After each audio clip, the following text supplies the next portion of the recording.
Coming up on WFT's First at 5, a new sheriff is in town. 8 days after the election, the final votes have been tallied on who will become Alachua County's new top cop. Plus, a disaster declaration nearly 2 months in the making. Why Alachua County leaders say it took so long for FEMA to release help to neighbors after Hurricane Helene. And hurricane season not quite over yet. The UF weather team is monitoring another tropical system brewing south of Cuba that could impact Florida next week. We'll have the latest. First at 5 starts now. From the University of Florida's College of Journalism and Communications, you're watching WUFT News. The recount for the Alachua County Sheriff's race is over, and the challenger Chad Scott has nearly secured 400 more votes than current Sheriff Emery Gainey. The Supervisor of Elections office had until Thursday to finish the count. But they finished earlier this afternoon, and an official winner will not be announced until later this week. This is WFT's First at 5. I'm Charlize Ramos. And I'm Jamie Goldman. That's not stopping Scott from claiming his victory on his Facebook page earlier this afternoon. Let's get out live to WFT's Carolina Tortorelli at the Supervisor of Elections office. Carolina, you were there when the election officials called the final results. Less than 400 votes solidified Democratic candidate Chad Scott as the new sheriff of Alachua County. This prolonged process has taken over many days, and it has finally come to an end. The count is complete. Democratic candidate Chad Scott is the winner of the Alachua County Sheriff's race with 62,764 votes. On Facebook, he wrote in part, "I'm honored to serve as your sheriff and thank you for making this possible." Current sheriff and Republican candidate Emery Gainey received 62,372 votes. Independent candidate Pamela Marshall-Coons received 8,514 votes. Supervisor of Elections Director of Communications and Outreach, Aaron Klein, says officials will meet once more to finalize legal requirements and sign off officially. For now, we can say we've concluded the machine recount and move forward with that process. The machine recount was triggered due to the tight margins. Canvassing board officials counted tens of thousands of ballots on 12-hour shifts. We're very grateful for all the support we've gotten the last couple of days. Our canvassing board worked some very long days. The margin between the candidates remains at a .29, which means a manual recount is not necessary. The board will move forward with those results. The meeting to finalize this process will take place on Friday right here at the Alachua County Supervisor of Elections office. Live in Gainesville, I'm Carolina Tortorelli, WUFT News. With Captain Chad Scott set to transition into the role of sheriff, we reached out to the City of Alachua Police Department for an update on the future of the captain's position. Department officials tell us that no decision has been made yet. The selection of a new captain will ultimately be up to the police chief once Scott officially takes over as sheriff. We are following breaking political news this evening. President-elect Trump has just named Florida Representative Matt Gaetz as his Attorney General in a Truth Social post. Trump says Matt is a gifted attorney who will protect the borders. Gaetz was investigated by the Justice Department as part of a sex trafficking case, but the department decided against charging the lawmaker. Gaetz would need to win the confirmation vote from the Senate. We will have more on the Florida politicians filling administration roles coming up later in the newscast. The National Hurricane Center is monitoring this system that could have impacts to Florida as early as next week. Tropical Depression 19 is likely to become a tropical storm in the next day or so and continue to strengthen throughout the weekend. Let's get right over to UF forecaster Matthew Clark live in the weather studio. Matthew, despite it being mid-November, the system is proving we're still in the midst of hurricane season. Yeah, those sea surface temperatures are still very warm down in the Western Caribbean, and it was just a disorganized group of storms a couple days ago, but as it's moved its way further west into this great region for development, you can see it's starting to blow up. It's now a Tropical Depression 19, likely to become Hurricane Tropical Storm Sarah when it becomes named. 90% chance over the next couple days, 90% chance over the next 48 hours that it becomes a tropical storm. And it is that time of year where we're getting those cold fronts as well as tropical storms down south. Large cold front moving across the United States right now. This is pushing its way towards Florida. There's about a 10-20% chance we see some sprinkles tomorrow morning with those temperatures in the 60s. That cold front is going to bring us nice weekend weather. A Levy County man and woman are facing child abuse charges after a child was brought to a local hospital after complaining of arm pain. But staff say they uncovered much more, including bruising over much of the child's body in different healing stages. Deputies first arrested Dakota Lee after medical staff saw fractures in the child's wrists. They say the injuries fall in line with child abuse. DCF was contacted shortly after. During questioning, investigators say Lee confessed to the abuse. Marilyn Wolf was also arrested and faces the same charges. One person was killed and 4 were injured following a car crash in Marion County Tuesday afternoon on I-75. FHP says the accident was caused when a van driver driving south veered into the grassy median and then overcorrected to the right. A tractor with trailer behind the van was unable to avoid crashing into the right side of the van. One passenger from the van died at the scene and 2 others were critically injured. FHP is working to identify the driver. About 90 minutes later, FHP investigated another deadly crash, this time in Columbia County. A woman was killed in a single vehicle crash. Troopers say her SUV traveled off State Road 247 and collided with 2 signal supports before crashing into a tree. Troopers say she was not wearing her seatbelt. Nearly 2 months after Hurricane Helene damaged parts of Alachua County, FEMA is now setting up disaster recovery centers across the county. We told you in early October about the county's push to get the disaster declaration after the storm left thousands in the dark. WFT's Eva Garcia is live at one of the new recovery centers. Eva, you learned of neighbors who are not in support of the declaration. Hurricane Helene hit Alachua County on September 26th. This being almost 2 months ago, residents are just now receiving aid and they're not happy nor impressed with this timing. The FEMA Disaster Recovery Centers are facilities where you can go in person to learn more about FEMA and to get updates on your current or rejected damage submissions. But once the county posted the announcement on their Facebook page this morning, neighbors flooded the post with negative comments about the delay in aid. The county says it is up to residents to file damage complaints and register for hurricane relief resources. The Disaster Recovery Center is just the brick and mortar location to help people with a process that can be completely done online. Some of the resources the facilities are offering are FEMA application assistance, disaster program awareness, housing and rental information assistance, referrals to other relief agencies, and small business administration help. You can also ask questions and resolve problems in person. You can go to the Old School Community Center or the UF Trio Center right behind me to receive this aid. Make sure to check the Alachua County Facebook page for updates on the dates and timing. Live from UF Trio, I'm Eva Garcia, WUFT News. Alachua County and the city of Gainesville are holding public meetings looking to discuss plans to improve traffic, bicycle, and pedestrian safety. The county is working in partnership with the city and UF on 2 projects in the beginning phases of development. A meeting is happening right now to discuss their plans, which include the Alachua County-wide bicycle and pedestrian master plan, along with the Safe Streets and Roads for All Action plan. The meeting is happening in the auditorium at the Harn Museum of Art until 6. Right now, deputies in Marion County are looking for a suspect seen breaking into cars. Take a look at the surveillance video on your screen. Investigators say it's happening around Citrus area in Northeast 162nd Place. Deputies say he stole a gun from one of the vehicles. They also believe he may be a teenager or a child who likely lives in the area. If you have any information, call the Marion County Sheriff's Office or submit a tip through Crime Stoppers. Coming up next when First at 5 returns, much-needed upgrades to a North Central Florida interchange, where neighbors can weigh on the Department of Transportation's proposals. And President-elect Trump's administration is starting to take shape. The issue his picks will likely present for Florida Governor Ron DeSantis. We're back after the break. You're watching WUFT-TV News.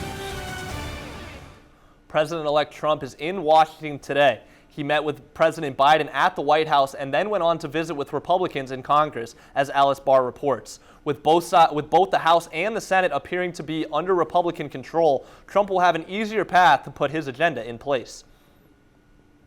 Congratulations. President Biden today welcoming President-elect Trump to the White House, meeting for nearly 2 hours in a return to the traditions of a peaceful transfer of power.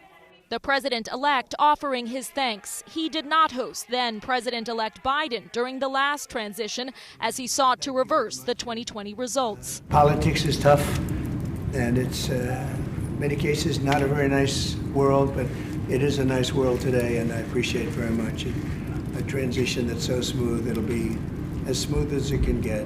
Before the sit-down, President-elect Trump celebrating with House Republicans as NBC News now projects the GOP secured control of the House, cementing a Republican sweep. It's nice to win. It's always nice to win. A lot of good friends in this room. Another win today on Capitol Hill for South Dakota Senator John Thune, who Senate Republicans voted in as their new majority leader. He'll oversee approval of Trump administration nominees. The president-elect announcing Florida Senator Marco Rubio as his pick for Secretary of State, and Fox News host Pete Hegseth his choice for Secretary of Defense. The Army National Guard veteran who served in Iraq and Afghanistan has argued against women in combat roles and said the military focuses too much on diversity. Any general that was involved, general, admiral, whatever, that was involved in any of the DEI woke, it's got to go. Democrats pushing back. The selection of this person who has very little experience in running the largest department in the federal government, serious concerns. President-elect Trump also tapping tech billionaire Elon Musk and entrepreneur Vivek Ramaswamy to lead a new Department of Government Efficiency with promises to slash spending and bureaucracy, saying they'll provide advice from outside of the government that the president-elect is preparing to lead. In Washington, Alice Barr, NBC News. Florida politicians are at the forefront of President-elect Trump's administrative picks. Congressman Michael Waltz has been tapped to be Trump's national security advisor.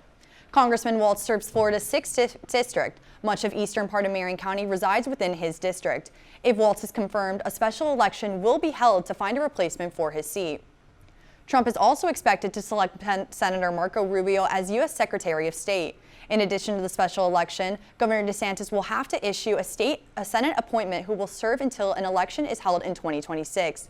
Republican Party of Florida Chairman Evan Power is excited about the number of Floridians that will be in the Trump administration. Many of us would argue the nation's been broken for a couple of years and Florida has been working. So now we get to put Floridians to work and to fix our country, and that makes us excited. And anytime you have one of your own team in that kind of leadership capacity brings a lot of excitement. Earlier today, Florida Senator Rick Scott was knocked out of the Senate leader race on the first ballot. Senator John Thune of South Dakota will replace Senator Mitch McConnell as Majority Party leader. Closer to home in Columbia County, FDOT plans to hold a public meeting to discuss proposed interchange improvements to the I-75 and US 441 intersection.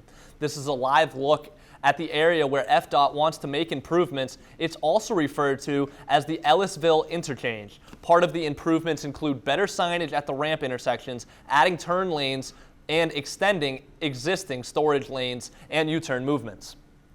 You can attend the meeting on Monday, November 18th at the Mason City Community Center on South Highway 441 in Lake City. An open house will be held from 4:30 to 6:30 p.m. That's where you can view the project information and ask questions. And if you can't attend in person, the meeting will be live streamed on FDOT's Facebook page. Needy families in Levy County can get a free Thanksgiving meal thanks to the Children's Table. The nonprofit just announced its annual Thanksgiving feast to be held on November 23rd. Attendees are welcome to enjoy the meal with other community members or opt for curbside pickup. The event will be held on State Road 24 in Archer from 11 a.m. to 1 p.m. The Children's Table says they hope to serve over 500 families this year. Tropical Depression 19 is expected to become Tropical Storm Sarah later this week. I'll have that and more coming up after the break. You're watching WUFT-TV News. It's a weird time of year where hurricane season hasn't quite ended yet, and we're still getting cold front, or we're starting to get cold fronts now. Cold front draped across the U.S. right now, and a Tropical Depression 19 likely to become Tropical Storm Sarah later this week. We're going to start down south before we move up our way north. Tropical Depression 19, 90% chance to become Tropical Storm Sarah within the next 48 hours. Very warm, moist conditions down there right now in the Western Caribbean. So low pressure system there. It gets its stuff together really quick. Very strong storm before moving northwestward into the Yucatan. Now land does interfere with the strengthening of storms, so it does become weaker before eventually making a northeast turn. High pressure system is going to be dictating what is steering this. This is only a forecast. This is only a model. So the forecast, we're going to be keeping an eye on this. If it does become a storm, again, this will become Sarah. This would become our we're getting late. We're almost filling this column. Sarah's next. Sarah without an H. We're going to be keeping an eye on this pretty closely as we head into later this week. We'll know more this weekend, though. Right now, though, it is a beautiful day overlooking our campus cam. Look at those crystal clear skies. Temperature 74 degrees. Beautiful sunset getting set up right now. Pretty windy out there as well. So if you have a hat on, maybe hold that hat down. Temperatures the rest of our area, though, 75 in Palatka, 73 in Stark. It is a beautiful Wednesday night out there right now, setting us up for our next cold front that's going to start to come through. Temperature is going to slowly get into the 60s tonight with a couple overhead clouds. It's going to be a beautiful night to get out there. Crystal clear on our radar as well. Nothing really seen today so far. But however, as we head into tomorrow and into tomorrow night, those rain chances are going to start to increase. As you can see, that cold front starting to creep its way. This is tonight. As we head into tomorrow morning, start to track this way, starts to move its way slower. Around 20% chance of rain tomorrow afternoon before starting to make its way around Thursday night into Thursday evening, around 30-40% chance of rain tomorrow night, but that's going to bring some very nice cooler weather to our area tomorrow and into this weekend. And this weekend is also, we have a game day in the swamp. Temperature at kickoff, we got 73 degrees, and by 7 o'clock we're dropping into the 60s. That's sweater weather. So if you're getting into the swamp this weekend, as we head, the sun's going to drop. It's going to get pretty chilly out there. The rest of the weekend, though, Sunday looking beautiful as well, waking up in those 50s before we get into the upper 70s. It's a beautiful fall Florida weekend this coming weekend. And another thing with this weekend is those dew points are also going to drop. So, in the summer, it feels like we're in the sauna out here in Florida. So those temperatures, those dew point temperatures are going to drop into that pleasant category. It's going to be a beautiful weekend to go outside and maybe go to a park or do something. Now, the rain chances on Thursday around 20%. As we head into the Saturday and Sunday, that cold front is going to impact our area. It's going to be beautiful outside. That nice fall weather should be perfect for throwing the pigskin. Coming up, one former Gator has been renamed the signal caller for his team. And we'll find out which local high school is forfeiting its football playoff game. You're watching WUFT-TV News. Welcome into sports, I'm Ben McLeish. A local high school has forfeited its upcoming football playoff matchup. WUFT's Miguel Molina is live at PK Yonge with the details.